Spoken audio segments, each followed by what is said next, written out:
We've come a long way over these past 3 videos, and this one took way longer than I thought it would to come out. We talked about the amazing characters and addictive multiplayer the first Gears of War introduced to the world. We also talked about the amazing storytelling and cinematic atmosphere Gears of War 2 brought to the series. And now we're finally here, the peak of the mountain, the peak of peak in fact. The game that was the culmination of 5 years worth of badass characters, amazing music, scary monsters, and overly friendly players. I'm of course referring to Gears of War 3, the third installment in the series that was supposed to be the be-all and end-all of Gears of War, the Gears game to rule them all. For many fans of the series, this is where Gears of War peaked, and that's certainly how I feel. We all have those games that defined our childhoods, those games that stuck with you through the good times and bad times, and Gears 3 is one of those few that I can still look back on with fondness and appreciation for just how amazing it is. 2011 this game came out, and it's still better than most of the modern boring shit that's been coming out over the past couple of years. Many people still look back on Gears 3 fondly because it came out during the golden age of Xbox Live, those years when a banging new shooter game seemed to come out all the time, and everyone was engrossed in the addictive nature of these competitive games, and would of course express their enjoyment for these games in the ever-evolving voice chat. Though those times are well and truly behind us, and many of the friends we knew during those days have moved on with their lives, I'm still as addicted as I was in 2011, and wish to share with you why I think Gears of War 3 is so peak. After Gears of War 2 released, fans eagerly awaited a sequel to tie up all the loose ends from the game's finale. How did the Queen survive? How did Adam survive? And will the next Carmine once again die a tragic death? Despite the obvious cliffhangers of the Locust leader surviving and a supposedly dead dad not being dead, nothing was confirmed by Epic Games. It was still up in the air as to whether or not Microsoft would actually greenlight a third game, but obviously they did because they love easy money. This was the banker. So in April of 2010, the first teaser for Gears of War 3 was released, showing what remained of humanity after the hammer strikes, and showing off-brand new appearances for the main cast, as well as some new bad guys to fight. That year's E3 gave more insight into these ideas, showing off new gameplay mechanics, as well as introducing fans to the new main enemy faction, the Lambent. A couple more trailers and a multiplayer beta later, and fans were well and truly hyped for what would be the conclusion to this beloved series.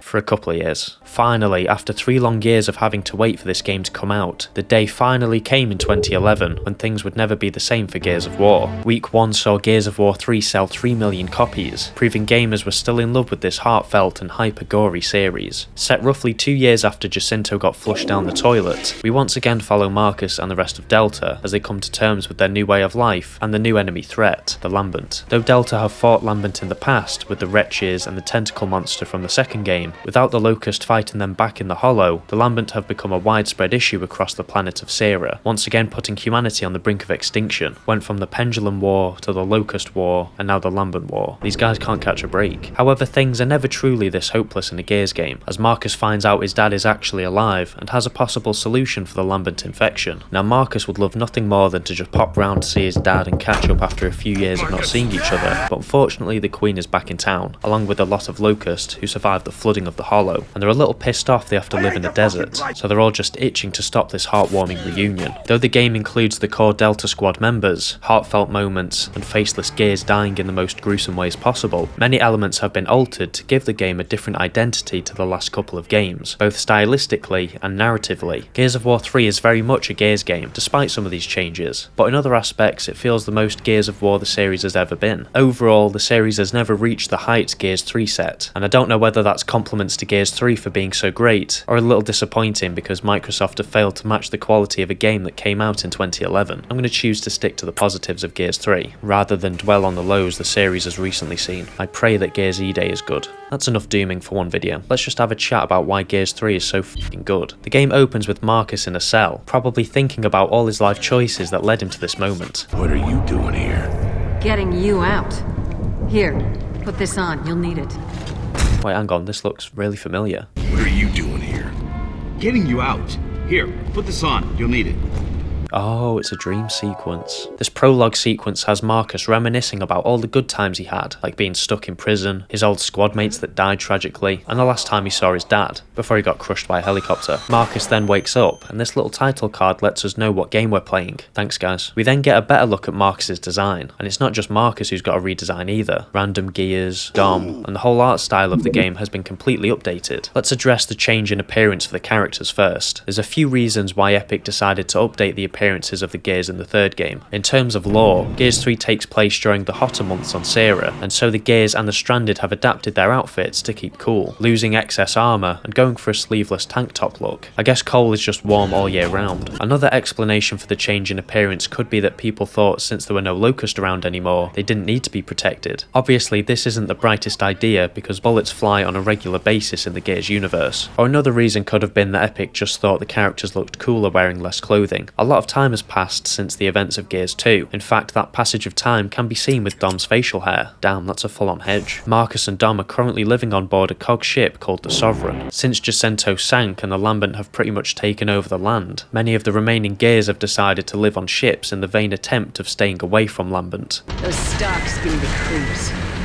Yeah, even when they're empty husks. I'm expecting polyps to spew out of them, you know?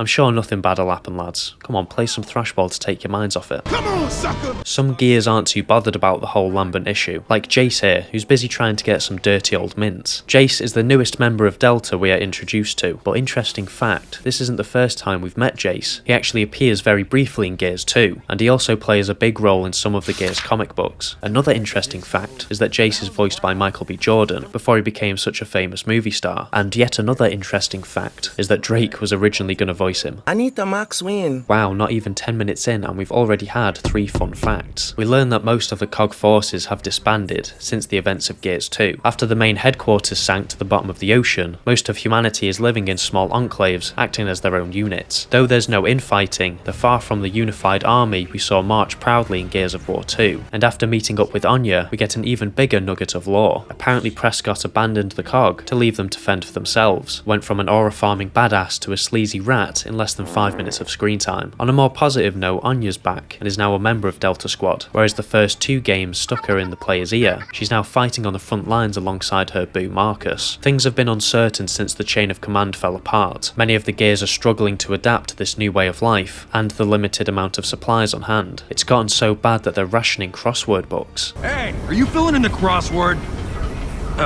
No, not really.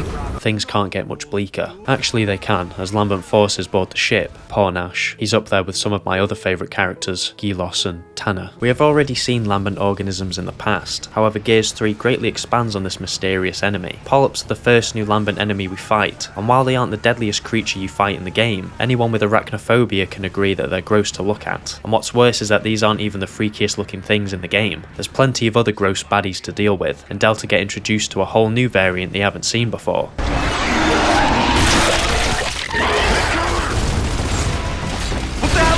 Despite the Lambent and Locust being at odds for so long, their armies have a similar hierarchy, as drones once again take up the bulk of their forces. Drudges at first seem like beefier versions of drones, but that's before you learn that they have the ability to mutate even further, sprouting long arms, growing taller, or sprouting a longer head that becomes its own entity when you shoot it, like something out of The Thing. There are of course other Lambent enemies introduced in the game, but I'll talk more about them when they're revealed, because one of them is a massive spoiler for the story of Gears of War 3. The Lambent cause chaos on board the Sovereign, killing everyone they see and ruining Dom's fruit and veg. You fucked up my tomatoes, you assholes! Now the Lambent can't ride boats or drive cars, so how did they get on the ship? Well, that's thanks to their main mode of transportation, stalks. Much like how Locust dig up from the ground, Lambent have their own spin on this mechanic. Lambent stalks grow from out of the ground and allow Lambent creatures to spring up from anywhere, even the middle of the ocean. With everything going wrong, it would be nice for Baird and Cole to show up and help, but I guess these kings of Dossing are too busy slacking off somewhere. On a lighter note, Marcus learns his father's actually still alive, thanks to a floppy disk given to him by Prescott. Damn, those Onyx guards look badass. I'm sure Prescott's in good hands with them around. Yeah, despite looking like total badasses, the Onyx guards prove they are just like any other gear by immediately getting themselves killed in the first firefight. The elite fighting force of the COG, everyone, literally do exactly what the COG soldiers do, but in black. The situation on board the Sovereign becomes untenable, so everyone decides to abandon ship and Delta go help launch some helicopters. Shouldn't be too hard except the ship's getting attacked by a Lambent Leviathan. That one from Gears 2 was big enough, but its Lambent cousin is somehow even bigger bigger, destroying helicopters and biting chunks out of the ship. Thankfully, Cole and Baird are crossing a nearby bridge and see that the ship is under attack. Marcus and Dom fend off the Leviathan with a couple of silverbacks while Baird comes up with a plan. Not a pair of actual gorillas, a couple of big fuck-off mech suits. And Baird's big plan turns out to be just dropping a box of tickers on top of the Leviathan's head. Works pretty well at blowing it up, to be fair, but he also blows up the ship. Clear! Jump! Oh, I guess everyone's dead. In a surprising turn of events, Epic decided to go against the grain of putting the player in the shoes of Marcus for the whole game, and instead switch the spotlight over to Cole, which gives players the chance to meet the other half of Delta Squad, including of course Cole, Baird, and new characters Sam and Clay Carmine. Oh, bacon. The Carmine bloodline continues in the third game with Clay, the eldest brother of the family, who has a bone to pick with the Locusts since they killed two of his younger brothers. At first glance, making Cole a playable main character for a few chapters seems like an odd approach. Cole has always stuck out for his positive attitude in a world full of depressed and cynical individuals, so putting him in the forefront of a Gears game seems so wrong, and yet it feels so right. This chapter of Gears 3 follows Cole and the rest of his squad as they look for supplies to bring back to the Sovereign. Though it's a routine mission, it hits home for Cole because, well, it's his home. Hanover holds a special place in Cole's heart, as we see when he goes on a trip down memory lane, having an existential crisis in a supermarket, checking in on some of his old fans, and playing on his favourite slide. Whereas I always loved Cole in the previous two games for his unserious and hype man personality, Gears 3 really made me appreciate him so much more. It was such a shift to see this funny guy feeling anything other than pure joy, and when you reach the stadium, this hits even harder. The whole segment of Cole remembering his past life as a thrashball player for the Cougars is such a moving moment, and although that sounds ridiculous, the sheer joy on his face and the epic music really makes you hate the Locust for what they took away from him. Despite all this time away from the field, Cole proves he's still got it, as he plants a bomb on a giant stalk and absolutely skims a bunch of lambent bots. It's a nice bit of closure for our lovable ex-pro. Despite many of the stranded in Hanover still idolising Cole for his thrashball days, some of the locals aren't as nice to Cole, or any of the Gears as a matter of fact, with many being unwilling to trade or just being plain rude. You got any transport we can borrow? Oh, here are the keys to my luxury yacht. There's no need for that. Gears 3 really goes into the friction between the Gears and the stranded. Though we were privy to this icy relationship in past Gears games, Gears 3 puts you in more situations where stranded are standoffish and borderline hostile towards the COG. One of my favourite aspects of Gears 2 was the world building it did for the Locust and the COG armies. Gears 3 continues to develop Sarah, but it shows off its more rugged side. The side that doesn't show off the nobility of the COG army or the mystery of the Locust Horde, but the dystopian living style the stranded have to live in, thanks to the hammer strikes all those years ago. At first you may feel like they may be overreacting a bit, just a tad, but later chapters show you that maybe the COG do deserve the abuse they get. Cole and the gang are informed that the Sovereign is under attack, and so they need to get back as soon as they can to help out. Yeah, I don't know if I mentioned it, but this chapter takes place alongside the segment with Marcus on the boat, and so the fastest way they can do this is with a cool set piece across a zipline. My cool hat! After shooting a bunch of gunkers. Oh yeah, the gunkers, I forgot. Gunkers are a new lambent enemy type that we first encounter outside of a stranded settlement. These guys are infected butchers that have grown in size massively and deal huge amounts of damage with their gunk projectile. On top of this, they still retain their massive knives, which have now been embedded in their arms, allowing them to stab you from long distances. After making it onto the bridge, the Sovereign begins passing under it, and so all the gang need to do is pass through a toll booth in order to get to it. But apparently there's a bunch of mean stranded on there. Yes, even meaner than this bitch, which turns out to be true as they start shooting at Cole and his squad, but Sam quickly deduces that they aren't dealing with stranded at all. Hey! Those aren't stranded! They're Locust! Yep, the boys are back in town, and open up a whole new side to the Locust we haven't seen until now. The Locust, although a violent race, was somewhat civilized before the flooding, and that was thanks to the Queen's guidance. However, since many of the Locust who survived the flooding of the Hollow no longer have direct contact with the Queen, these small enclaves have reverted to a more savage state, squatting in abandoned human structures, and using anything and everything they can get their hands on. Seeing the Locust in this state is really quite fascinating, and reminds you that humans weren't the only ones affected by this devastating conflict. It almost makes you feel sorry for them. No, it really doesn't. Eat flame grenade, you scaly bastards. Delta 2 struggled to come up with a plan to save the ship, leading to Baird and Sam butting heads. That one's twice the size! So what's your plan? Nag it to death? Wait a minute. You actually could! Yeah, get used to that happening. But as we know, they find a way to put a stop to the Leviathan, as they find a bunch of tickers and blow it, the ship, and the bridge to bits. Somehow, no one dies, not even Carmine, and so the search for Marcus and the crew begins. After fighting some Locust, Cole manages to find Marcus and Dom, who nearly drowned, but both are alive and well, and Marcus is ready to retake the controller from Cole. Anya and Jace are busy trying to save Prescott's life, as he has more information on Marcus's dad, claiming he's in a place called Azura. Prescott hasn't been this helpful since his speech back in Gears 2, but dramatic effect dictates that he dies before he can reveal too much information. Before Marcus can process anything, a Brumok boss fight ensues, which surely would have been impossible for Delta if its guns weren't made of paper mache and it didn't have a massive explosive barrel on its back. Baird manages to recover some more of Adam's message, and the truth of his survival is revealed. Yep, that little weasel knew all this time Adam was alive, and this bit of information sends Marcus into a fit of gamer rage. Baird comes in clutch once again, as he realises that Hoffman may have some answers they are looking for. This scene not only acts as a way to show you what you'll be trying to achieve over the next few hours, it also shows you just how massive Delta Squad has become. Gears games always revolve around you and a small squad of soldiers moving through every level. Sometimes it'll be 2, 4, or even 5 of you, and Gears 3 makes it so you're always in at least a team of 4. Though this was done mainly because co-op now allowed 4 players rather than 2, it also allowed for more interactions between characters. That's the only catwalk Sam's ever gonna be on.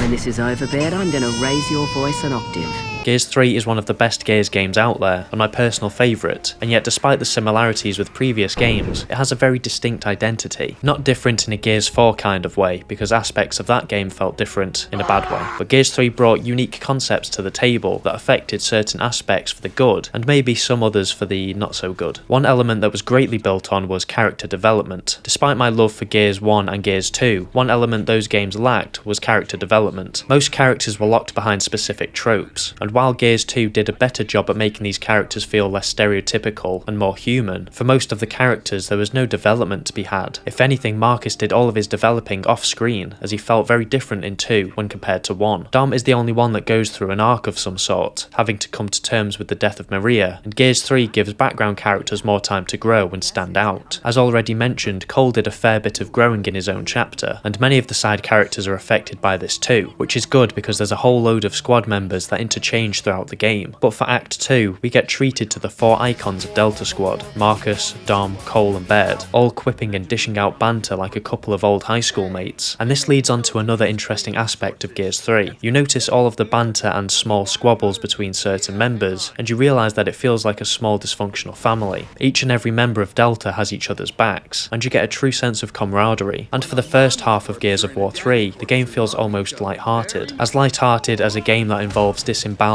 and exploding heads can be light-hearted. But when you compare it to the bleakness of Gears 1 and the borderline scary moments of Gears 2, then it really stands out stylistically. Conversations have gone from being revolved around depressing shit I can hear them screaming from the docks! to sarcastically talking about how they want to murder each other. Well, that'll save me poisoning your dinner.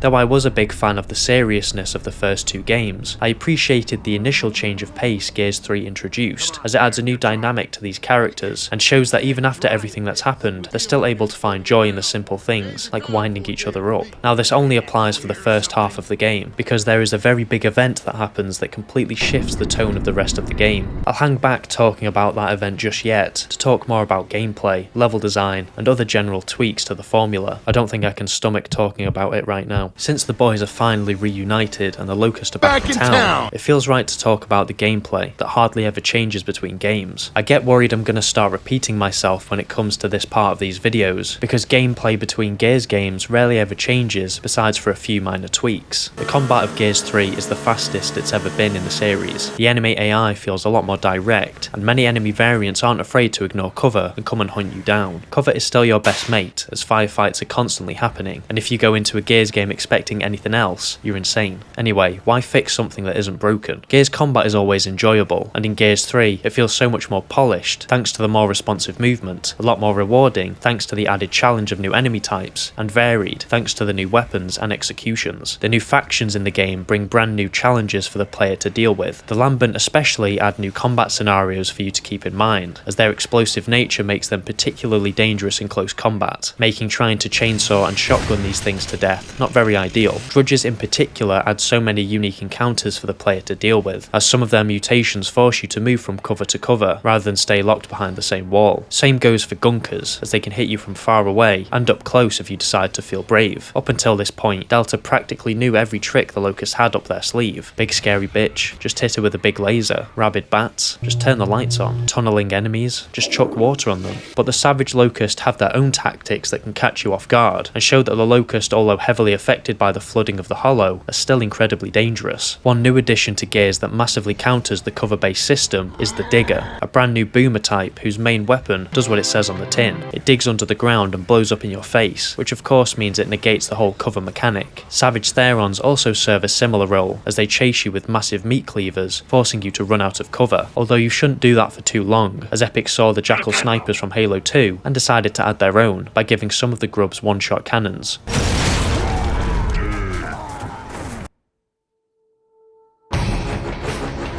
Though the Hollow was flooded, Locust have still found a way to burst out of the ground, though they do it a lot faster and more flashy this time around, breaching the floor like a big beautiful lizard fish. Corpses have always been pests for Delta, both indirectly and directly, and Gears 3 forces you to fight them once again. Though in the past you fought corpses while they were stationary and aura farming against you, a lot of the corpses you fight in this game are either extremely new to life or very young. However, their young age doesn't make them any less deadly, as their smaller size makes them more nimble and effective in close combat. They aren't the only oversized bugs you have to fight in Gears 3 either, as you also have to fight giant centipedes that electrocute you and massive flies that shoot you with BB bullets. On top of this, the Cantus priests have gone full military, giving themselves sick new armor and taking attack patterns from Sonic the Hedgehog. Almost all of these new enemy variants serve a fairly similar role of trying to get you to move out of cover. While similar enemy variants have existed in the past, Gears 3 makes it clear that you have to keep moving or you will die, and that's thanks to these new creatures and their new weapons. Now things are sounding really bleak, but let's not forget, you can also use these deadly weapons. As is tradition with a brand new Gears game, Epic wanted the player to experience new ways of killing Locust. The Retro Lancer unsurprisingly is the precursor to the more modern Lancer, having a normal knife bayonet instead of a chainsaw one. However, what it lacks in practicality, it makes up for in presentation, as you can charge an enemy down and skewer them, almost makes you forget about the abysmal recoil. The Gnasher also has some competition, as the sawed-off shotgun has massive damage output at the expense of only letting you fire the gun once before reloading and having a low ammo count. Despite the gun not being very practical or accurate, it's very satisfying to just completely blow away an enemy with one of these things, almost as satisfying as turning an enemy into red mist with a one-shot, or making a digger eat someone's heart. Gears 3 definitely upped the violence the series was already caked in, which is an achievement of its own.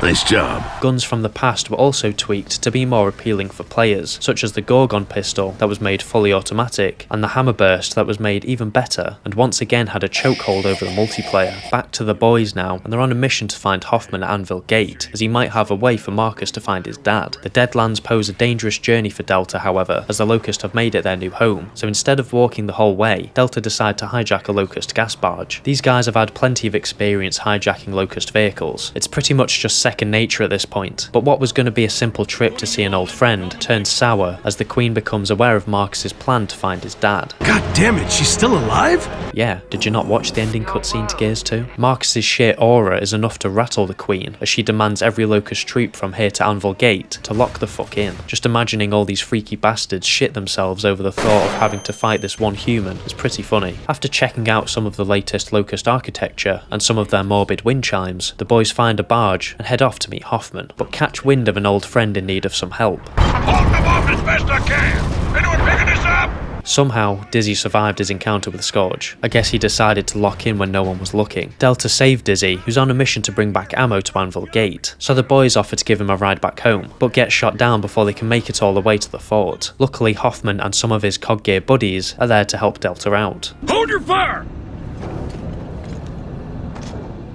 Phoenix?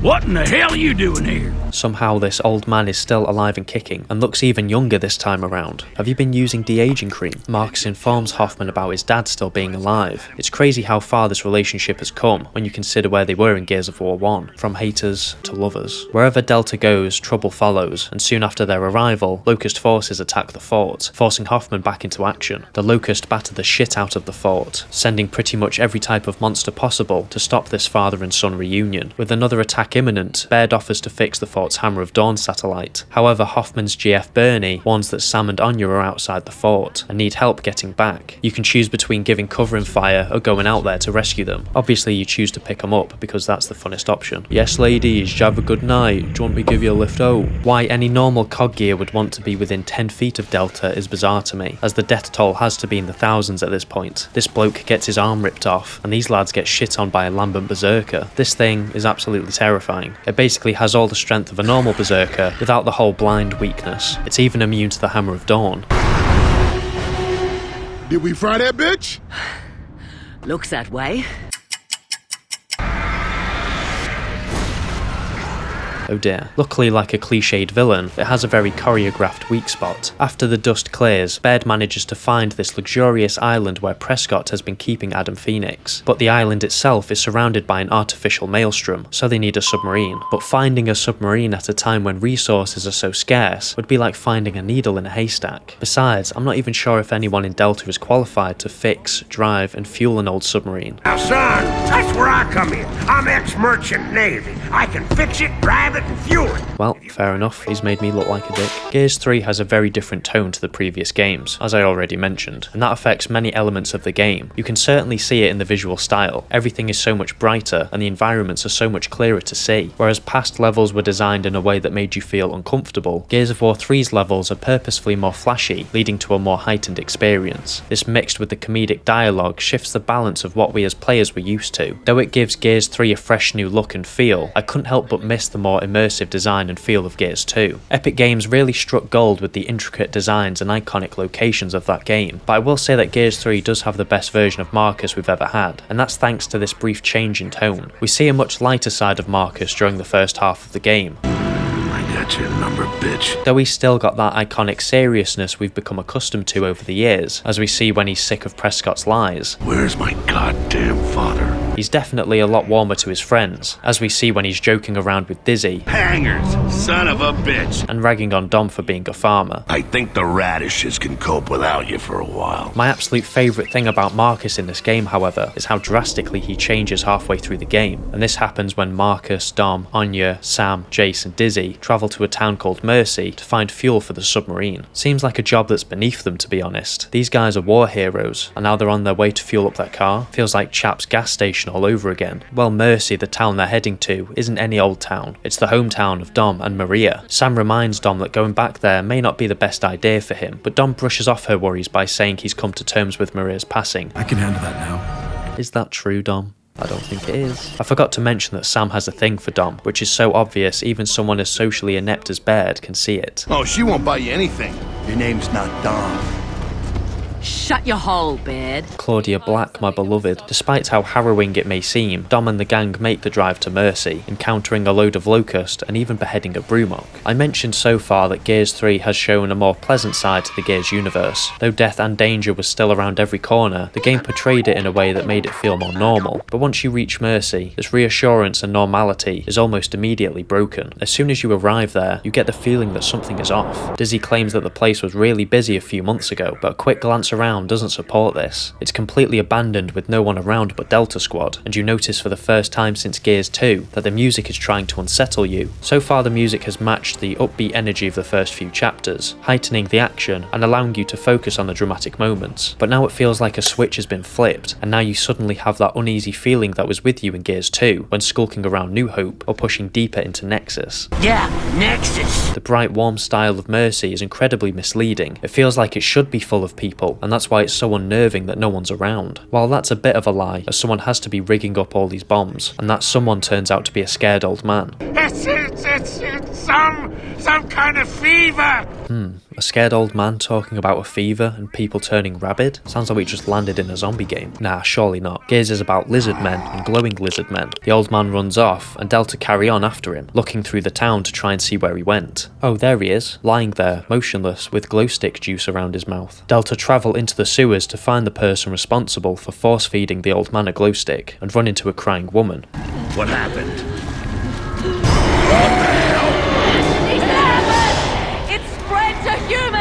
Oh, I guess Gears of War has zombies now. In a terrifying turn of events, the lambent parasite has jumped species to humans, turning the residents of Mercy into mindless rabid husks who love to attack you in packs. Besides being a slightly irritating enemy, this reveal of the Formers has massive implications for the rest of humanity. It's only a matter of time before the rest of humanity is turned into lambent humans, making the mission to save Adam Phoenix all the more important. Delta run into more survivors who become not survivors, and then the severity of the situation really starts to set in. Despite everything going to shit, Dom still finds the time to honour Maria and his children by visiting their grave. Anything involving Dom and Maria is enough to make you forget that you're supposed to be playing a power fantasy game where you punch monsters in the face for fun. Dom's come a long way over these past 3 games. He went from just being Marcus's best mate in Gears 1 to a loving husband distraught by his wife's death in Gears 2, and finally to a man who is holding on to so much pain in Gears 3. With the loss of his family, all he has left are the members of Delta Squad, and you can tell he cares deeply for all of them, even reassuring Sam that he won't let her turn into a Former. I am not gonna end up like them. I bloody well am not. You won't, Sam. I've got your back. But as the old saying goes, actions speak louder than words, and so when Delta become completely surrounded by Lambent and Savage Locust, Dom decides to put his squad before himself, completely breaking Marcus's and millions of fans' hearts in the process. Never thought it would end like this, huh? Huh, Maria? Dom! No!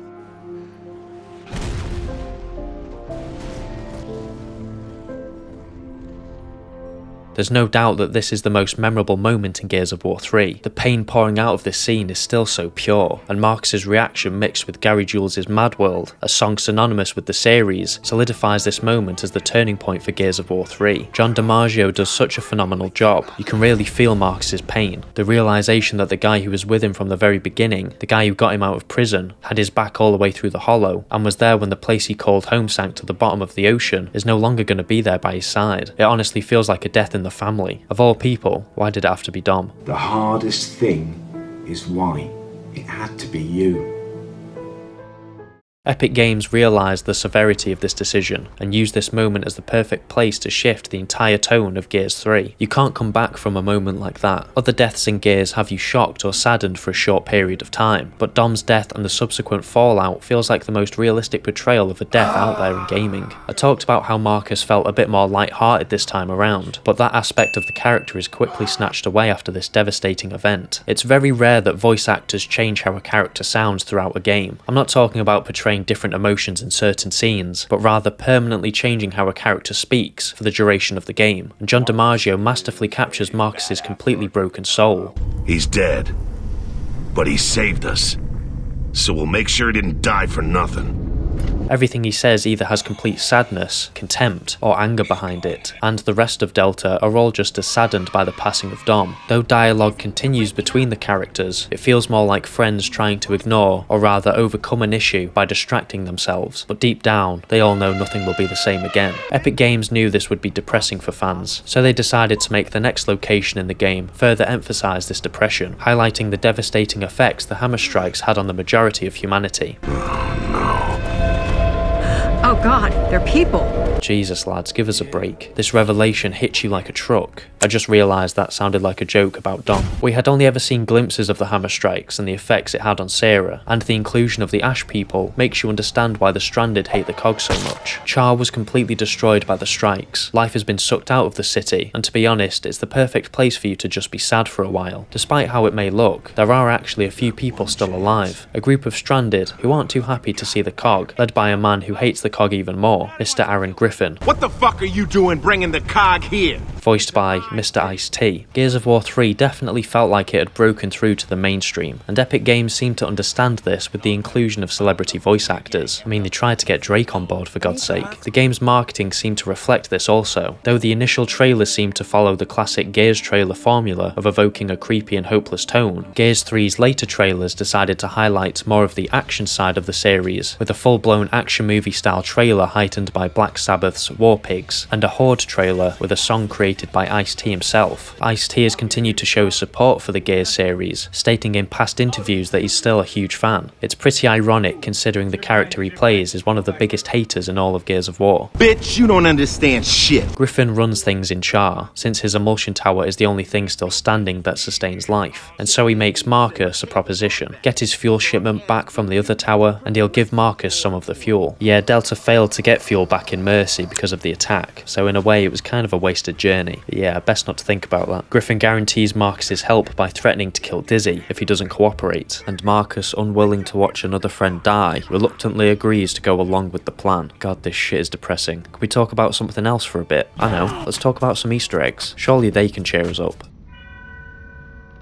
Well, I guess I spoke too soon. Gears of War has always had entertaining Easter eggs that ask more questions than they answer. Why is Marcus on a train? And do the Locust really eat toast? Epic Games clearly loved adding these strange little secrets and said, fuck it, and added a load more in Gears 3. The catalogue of Easter eggs in this game is quite astounding and pretty silly for a game series that loves gore and smashing your heart into a million pieces. I understand the phrase Easter egg is quite triggering for COD Zombies players, but don't worry, you don't need to watch an hour-long video to do these Easter eggs. Despite some of these Easter eggs being pretty ridiculous, they kind of match the chaotic and more light-hearted style Gears 3 went for compared to Gears 2. Obviously that light-hearted comment is used loosely because it is still a very dark game. Gears of War 3 has that many Easter eggs in fact that I'm just going to go over some of my favourites. The Dancing Wretch Easter egg has got to be up there with some of the most iconic classic Easter eggs from this time. I think what makes this one so great is the fact that it's so convoluted, making you do a bunch of bizarre steps just to see a wretch in a top hat dance, and it's peak every time you see it. The giant golden chicken is another absolute banger. This one has you shoot a bunch of pipes to trigger Marcus saying hello.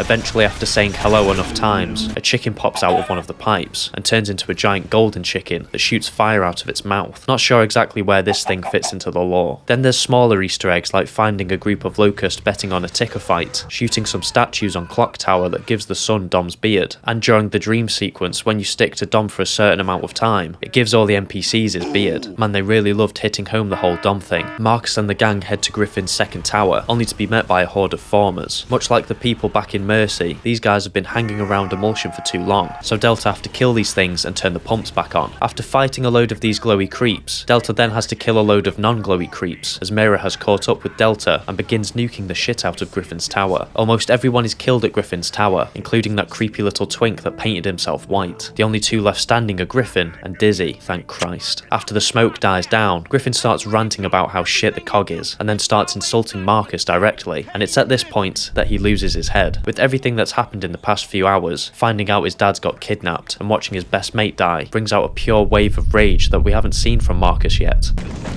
I just lost my fucking brother, alright? You hear that? My brother! You and your tower and all this fucking emulsion can go to hell! Watching that is still so satisfying, and I'm gonna say it, Marcus was robbed of the Best Character Award back in 2011. Who even won it that year?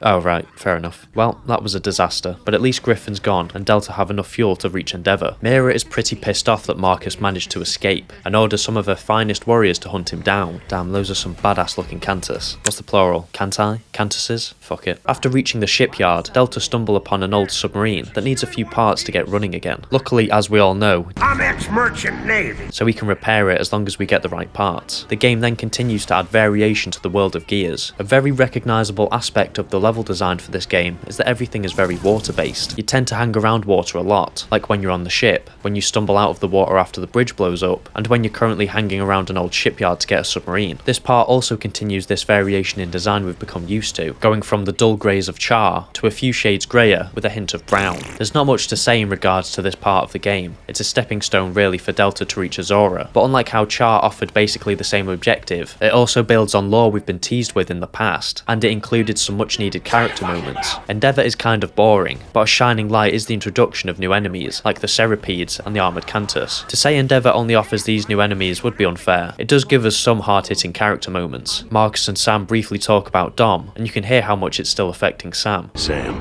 you doing okay? No, I'm not. And neither are you. Poor Sam fell for a guy who still wasn't over his dead wife. I'm pretty sure this is the first time Delta talk about Dom like this during gameplay. Usually all of the heavy story stuff has been in cutscenes, but maybe the outburst from Marcus allowed him to get a lot of stuff off his chest, and now he's willing to talk about it. Replaying 3 made me realise how underrated Marcus is. Of course people love him because he's a badass and a poster boy for Xbox, but people underestimate how deep his character is. This guy has layers of emotion, and once you get all the parts and Anya hesitates to tell Cole what happened to Dom, Marcus decides to take the task on for himself. Don't worry, Anya. I'll break it to them. No, you won't. I'll tell him.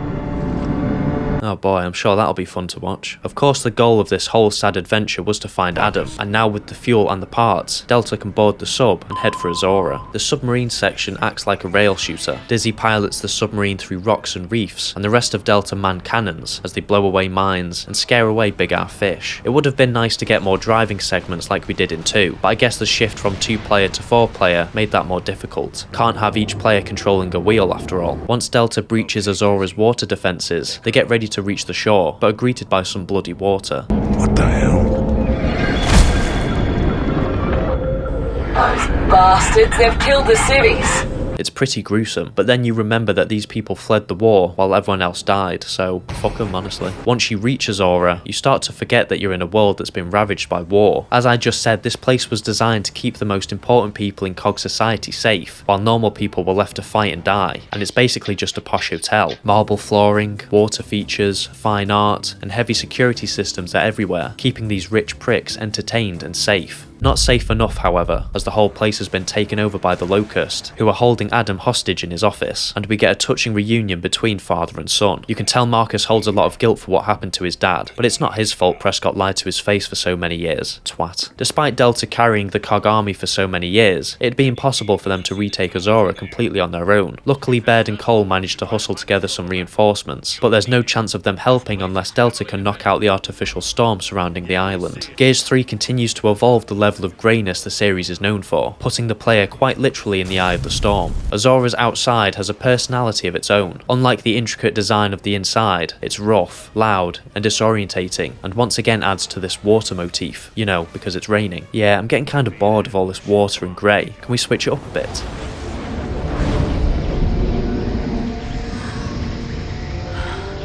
Oh, that's nice. Azura turning back into a beautiful tropical island once again not only provides players with that brighter design the early part of the game started with, but it's also symbolic of Delta reuniting for one final mission. Cole and Baird didn't just bring a few helicopters, but an entire warship, and to top it off, Jack's back. Things really are looking up. The sun's shining, everyone's smiling. What more could you ask for? Hey, where's Dom and Dizzy? Oh shit. Dom didn't make it. Despite how sad it is, that's how you know a character's death is meaningful, when it's constantly getting brought back up and characters continue to be affected by it. Watching their faces drop really hits hard, and while on one hand this is a powerful moment in the game, as Dom was a close friend of theirs, on the other hand, they should have been there to see it. This is one of the few issues Gears 3 has. There's so many characters. While each game always adds more characters to Delta and the overall roster, Gears 3 really took it that extra step further, and while it was fun to see all these new dynamics with the new squad members, it did mean we didn't get to see much of the 4 main squad members, and their chemistry is what made Gears so iconic. For a good chunk of the game, everything has been a bit depressing. Ever since that happened, everyone's been a bit down in the dumps, but now it feels like victory is right around the corner, and Epic Games made the correct decision of bringing back that optimistic tone that was so prevalent in the early parts of the game, having everyone team up for one last adventure, with the help of some hopefully competent COG soldiers. Yeah, I wouldn't count on that last bit. Marcus tells Sam and Jace to piss off while the Delta OGs get to work, storming Locust outposts, pushing innocent catapults into water, and quipping all along the way. Yeah, but look what happens when you don't tip the bellhop. While there's a lot of that classic badass and humorous dialogue Gears 1 and 2 had, we get a deeper side to Baird as he tries to ask Marcus about Dom. No. Dom. I just want to know. See, he's not always a sarcastic prick. It was good to get more of that beautiful hotel design we were teased with at the beginning of our trip to Azura. Epic also managed to give us more of that environmental storytelling the series has used in the past. The bodies of Onyx guards can be seen across the island, highlighting just how shit they are at their jobs. As you progress to the inevitable conclusion, the game starts to feel like a boss rush. Queen Mira basically just starts chucking everything at you out of pure desperation, even putting herself on the line to try and stop you, which in all honesty is very commendable, more than that fraud ever did for the cog. Thank God for those interior decorators installing a fuck-off massive chandelier as it sends Mira and her angry beetle crashing down, giving Marcus a window to see his dad in person since he was sent to prison. What should be a sweet reunion is turned into a bit of a lore dump, as we finally understand how Adam got involved with the Locust Queen and why she made mention of him in Gears 2. Adam knew the Locust were going to attack humanity way before anyone else did, and yet decided not to warn anyone, not even his own son. This has always seemed like a weird plot point to me. I get that Adam was trying to help resolve things peacefully by finding a cure to lambency for the Locust, but not even giving humanity the slightest hint that monsters might come up from the ground makes Adam kind of seem like a dick. It feels like this revelation is severely underplayed. Baird's semi-crash out is justified, and then Marcus just kind of brushes it off. Dad, stop this. Come on. No, your dad just admitted to knowing the Locust were going to attack. Surely that makes him a war criminal. Looks like the guy's going to get his comeuppance anyway, judging by that ominous glowing flask. Delta escort Adam to the top of the spire, and this is where the epic finale of Gears 3 begins. Everyone gets ready to put a stop to the Locust and the Lambent for good. Even Carmine's back for the fight, and just in time because Mira comes crawling back as well, and Carmine quickly puts a stop to her short-lived company. Oh, shit! We're on fire! We're on fire! And just like that, yet another Carmine makes his way to heaven. Mira is throwing everything into this fight, the kitchen sink and all, which leads to one of the most tedious boss fights in the series. Though Gears of War excels in most departments, when it comes to boss fights, Epic has always seemed to struggle. The best boss fights in the series have always been the Berserkers for me, which is kind of disappointing considering 3 of the 5 Berserkers you fight come from the first game, and this final segment highlights everything wrong with boss fights in Gears games. On top of all the palace guards, shriekers, and your squad actively going out of their way not to help you, it feels like Epic just wanted to make you suffer right before the end of the game. Everything has been turned up significantly in the 3rd game, and as a result some of the nuances of the past games were missed, especially the horror. But at least the game gives us a great conclusion. After getting 3rd degree burns and lasering the shit out of Mira, her flying beast finally comes crashing down, putting a stop to her evil reign, allowing Adam to finish the emulsion countermeasure device and deliver one final gut punch. Adam needed to run experiments to see how the Lambent parasite spread, and decided to test it on himself. Jesus, can this guy get one moment of peace? Marcus is in denial about his dad's impending demise, who gives some powerful final words to his son. Now go and live for me.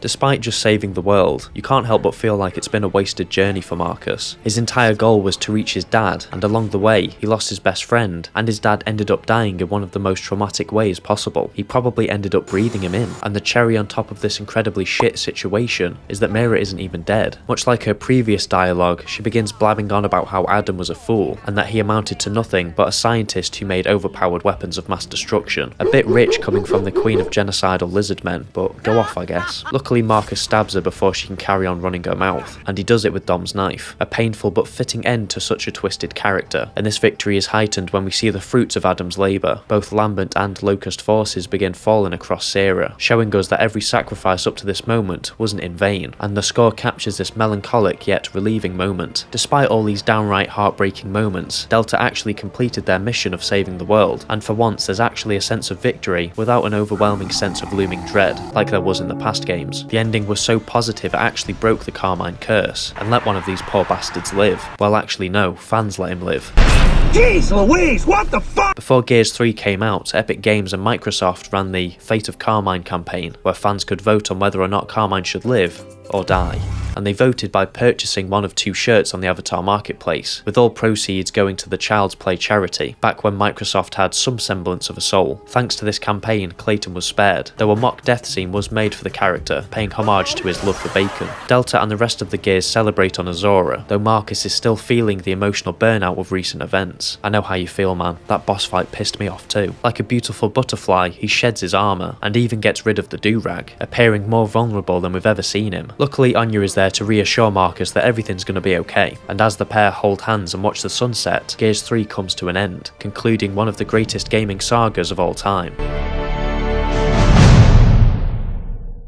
until they rebooted it a few years later and made it mid. So that's the story of Gears of War 3. That didn't take too long to cover, but I'm far from finished talking about Gears of War 3. This game has so much more to offer than the past Gears games, and the replayability is off the charts. So much so that people are still playing to this day. That's the power of peer-to-peer servers, baby. Though it's great that people are still playing this beloved classic. You know the series is in a bit of a disarray when people are going back to a game that released in 2011. Though Gears of War has had DLC in the past, Gears 3 goes the extra mile by giving us a story expansion in the form of Rahm's Shadow. This prequel takes place 9 years after E-Day. The Locust are planning to ink out the skies of Alima City to take it over, and Zeta 6, the squad we play as, is tasked with evacuating civilians before the Krill Storm hits the city. Rahm's Shadow continues Gears 3's trend of switching up the perspective by putting the player in the shoes of Michael Barrack, a fan favourite character from the comics. Along with Barrack are 2 returning faces in the form of Kim, the leader of Zeta, Ty, and a new character called Valera. It's a pretty solid story that gives us more insight into characters who deserved more screen time, even giving us Jace's origin story and showing us how he became a gear. Barrack is a very interesting protagonist for this DLC, as he openly despises the COG for what they did to humanity. Unlike other characters in the series who have a proud military history, he was conscripted after he took the lifeboat assistance, and as a result clashes a lot with the loyal nature of Kim. The COG does what it can for its people, Corporal. The COG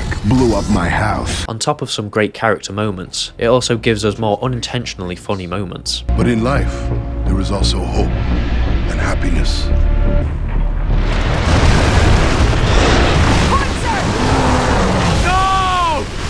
I know that shouldn't be funny, but the sheer suddenness and brutality of it really caught me off guard. Everything happens for a reason. The most memorable thing about this DLC, however, isn't Kim, or Ty, or killing a berserker with a car. It's the return of General Rahm. This DLC captures how truly badass Rahm is, and doesn't do this with a cutscene or a comic book series, but by actually letting you play as him. Putting us in the perspective of one of the biggest villains of the series really was a great twist, and not only does it give us some nice insight into how the Locust army operated, with Mira taking the control role by telling Rahm what to do next, it also brings in some interesting mechanics. Rahm famously could control Krill, and this DLC lets you use Krill to kill gears by simply pointing at them. I choose you to die. Rahm's other attacks are also incredibly brutal, as he uses his massive fuck-off knife to chop the heads off of gears and bayonet charge them. It's no wonder the COG were on the ropes for so many years with this guy running around. Nobody had thought to use the trusted Torquebone longshot combo on him. Much like other protagonists, Rahm too gets a squad of his own, giving us a new Mauler and Theron variant, and a guy with a big hammer.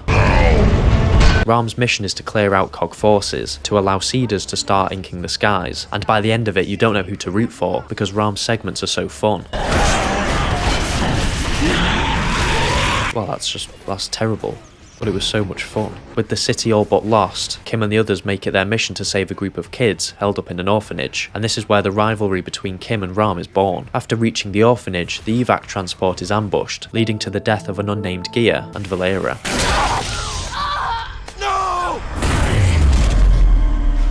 I know, it's fucking tragic. He had so much to live for. Jace then takes up the mantle, and the four go look for Rahm, but run into his elite guard. While these guys may have been tough against normal gears, Zeta consists of gears who are all named and who don't wear helmets, meaning their strength is 10 times greater than that of an ordinary COG chud. And so Zeta make quick work of these lieutenants before following Rahm back to the orphanage. Here they defend against a massive onslaught of Cyclopses and fart clouds, all the while trying to shoot Rahm out of his special Reaver. After yet another long-winded boss fight, Zeta successfully shoot Rahm down, and the squad heads to the roof of the orphanage for extraction, but after retrieving Valera's COG tags, Kim heads off to finish the job on Rahm, nearly getting ripped apart by Krill in the process, before Barrack comes and saves him. Today is not the day. No, I've played the first game. You die like 5 years from now. Everyone escapes, and that's the end of Gears 3's one and only story expansion, because the others got cancelled. But there's still plenty to do, like play some multiplayer. For a lot of long-time fans, this is where Gears of War's multiplayer peaked, and even after all these years, it's easy to see why so many people, including myself, stand by this. Much like the campaign, everything about multiplayer was turned up to make it more intense, engaging, and rewarding. The controls and movement of Gears of War 3 were designed to make gameplay faster and smoother, allowing the player to perform even quicker bounces, which in turn would make combat between players even more intense. You thought you saw it all in Gears 2? You haven't seen shit.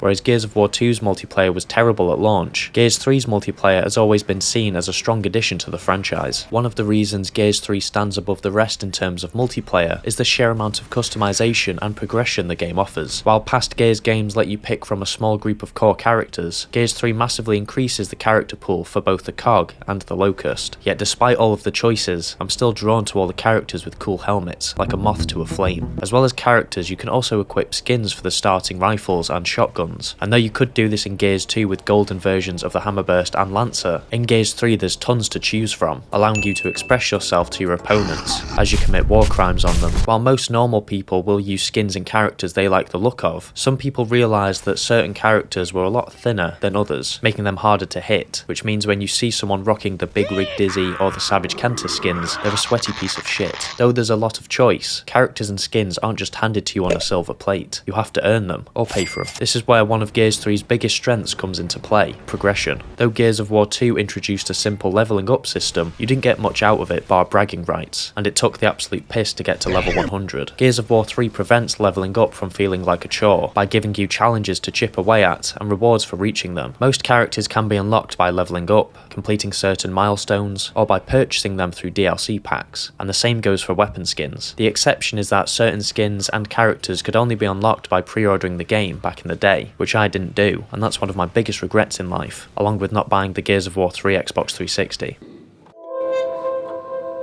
Fucking hell, that's hot. Epic Games also made it easy to track your progress with skins, characters, and executions, allowing you to focus on specific challenges. Some of these skins could also only be unlocked through playing past games or playing the beta, meaning FOMO runs rampant through your brain when you see someone rocking the flame and weapon skins, and it makes you incredibly jealous, to the point where you hope they never play another Gears game as long as they live. Medals can also be unlocked through completing challenges, that range from getting a certain amount of kills with a certain gun, or just by simply playing a game mode. You can also display these medals for other players to see, highlighting just how sad you are, but at least you've got a cool medal to show for it. Gears 3 even lets you prestige, with each prestige giving you a new weapon skin set. There's so much to do in this game. Even now, I've been playing this game for most of my life, and every time I go back, there's always something new to work towards. And with how long it probably takes to unlock everything, I'm not going to get it done anytime soon. Gears of War 3's multiplayer underwent some changes from the last game. It became both the sweatiest and the most casual in the series, which I really enjoy even now. People who are unfamiliar with Gears tend to brand it as a sweaty mess of a game, where people just bounce from wall to wall with shotguns, and yeah, that is true, but it's peak, so stop complaining. But also Gears 3 felt like it took the necessary steps to make the experience more enjoyable for casual players. The Nasher isn't as much of a crutch in Gears 3, and while that probably left a lot of die-hard fans shaking from rage, it honestly helps the gameplay of 3 so much. Gunfights are at least a little varied this time around, encouraging you to use your main rifle from time to time, rather than making you run headfirst into a claw-playing freak of nature. Gears 3 feels like it rewards smart positioning a lot more than just being aggressive, and a lot of the newer maps kind of reflect that with their high vantage points. It makes for more varied gameplay, which has probably helped the game stay relevant over the years, especially when it comes to Gears games. That being said, it's a Gears game, so it's still pretty sweaty. Imagine teabagging in 2026. Could never be me. The increase in speed and more fluid movement means fights are started and ended quicker than ever before, not to mention the improved hit registration, which makes fights almost instantaneous if you're accurate enough. Despite the many sweats you would face on a daily basis playing this game in its prime, and still do, there's a lot more ways to counter them. The weapon pool alone helps with this balance. Though power weapons have always been in the game to add a bit of spice to the gameplay and make you rage, players can now choose between more starting weapons. You've got the Lancer, Hammerburst and Nasher, as well as the Retro Lancer and the sawed-off shotgun. I've spoken before about the Lancer and Hammerburst and how good they are in mid to long range situations, and they still are in Gears 3, but the Retro Lancer and the sawed-off are the complete opposite. The Retro Lancer has enough recoil to break both your arms off, and the sawed-off can only hold one shot before you need to reload, and you need to be standing literally within the enemy in order to kill them. Despite this trade-off, they are both extremely powerful up close, and not even the most powerful wall bouncers can escape the sawed-off's blast. Partner this with a shitty internet connection, and you're all set to ruin someone's night. Plus the Retro Lancer is fun to use, just for the yell alone.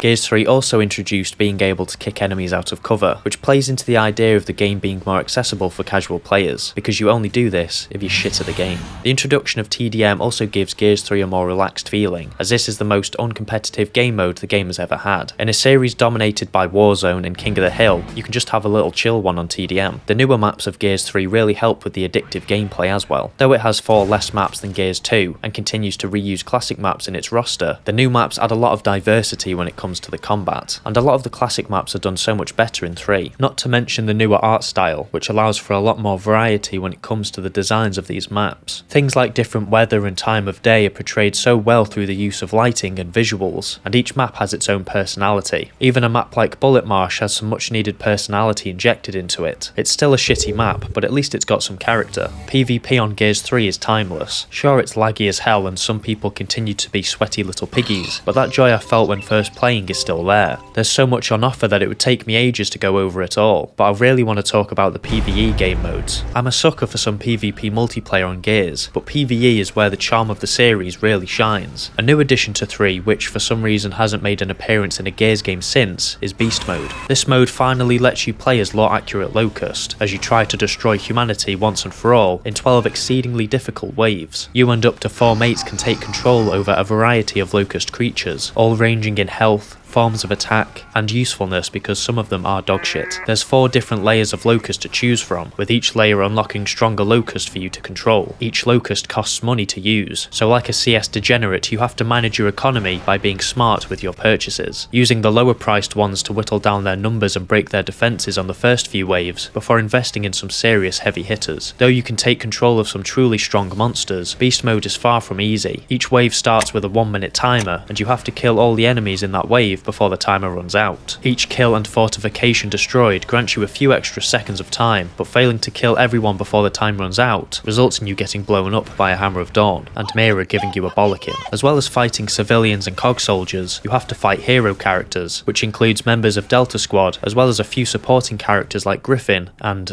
Prescott. I think we can all agree that the best thing about this game mode is playing as a berserker, due to the sheer bliss you feel when charging through fortifications and smashing a cog soldier's head in. It's a fun mode, but it doesn't have that addictive nature that makes you want to play it again and again. I wish Gears 3 had a PvE mode that was fun no matter how many times you played it, and was really addictive and played into Gears of War's best strengths. Oh wait, Horde 2.0 elevates the great concept introduced in Gears of War 2, and beats it in every possible department. The basics of Horde are you and some mates have to fend off 50 waves of increasingly stronger enemies while cowering in a corner. Though the original Horde mode is still fun, it gets repetitive fairly easily due to its simple design. 2.0 implemented the necessary mechanics that keep the experience fresh over multiple playthroughs. One way it does this is with fortifications. In terms of base building, the best Gears of War 2 would give you was an enclosed space with a boom shield in the entrance. Epic Games decided to implement fortifications in order to give players more control and make them think strategically about where they wanted to hunker down. After establishing a base on one of the few set locations on each map, players can earn in-game cash to build fortifications. Each fortification is designed to either keep enemies at bay or to make killing them a little bit easier. Building enough of these fortifications levels them up, allowing you to upgrade them into stronger versions of themselves, and you'll need all of these upgrades to survive the later waves. The Gears 3 campaign introduced a load of new enemies into the Gears universe, and most of them are available to fight in Horde mode. While every 10 waves in Gears 2 had basically the same structure as the last 10 waves and the 10 waves after it, the sheer amount of enemies available for you to fight means every 10 waves can feel totally different to the last 10 waves. This is helped by the different factions. Players fight a mixture of Lambent and Locust troops, and at times these groups even fight each other. On top of this, you won't always fight Lambent or regular Locust, but Savage Locust too, leading to a massive variety that's very hard to predict, that also tests your adaptiveness in combat. Adaptiveness, fucking hell, it's not that deep. You just funnel them down a path and shoot the piss out of them. The sheer amount of enemy variety that comes your way really is humbling, but that feeling of fighting back waves of enemies alongside a squad of other players is something special. It's a nice change of pace to PvP multiplayer, where all of your squad mates will just run around the map aimlessly. The noise alone is enough to make you feel like you're in the middle of a real war zone. Watching bullets fly and countless enemies fall makes you feel unstoppable.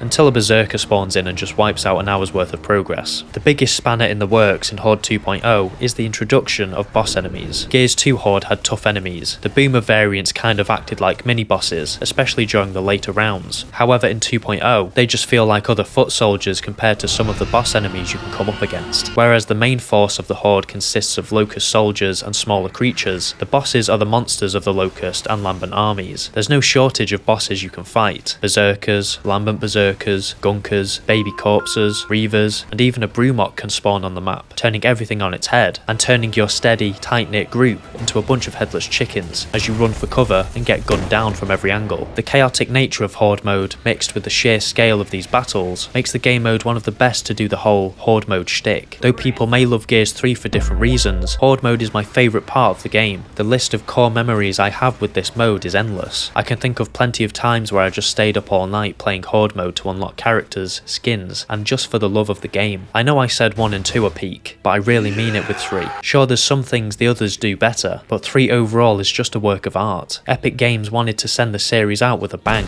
and gave us not only some of the most emotional moments in the series, but some of the best gameplay as well. It's a timeless classic that every Gears game to come out since has failed to meet the quality of. The amount of content and dedication put into Gears of War 3 feels like it can never be topped, and I don't know if that's a good thing. Does that prove how great Gears 3 is, or just show how poor the series has become? I'm obviously praying every day that E-Day proves me wrong and blows 3 out of the water, but do I think that'll happen? Nah.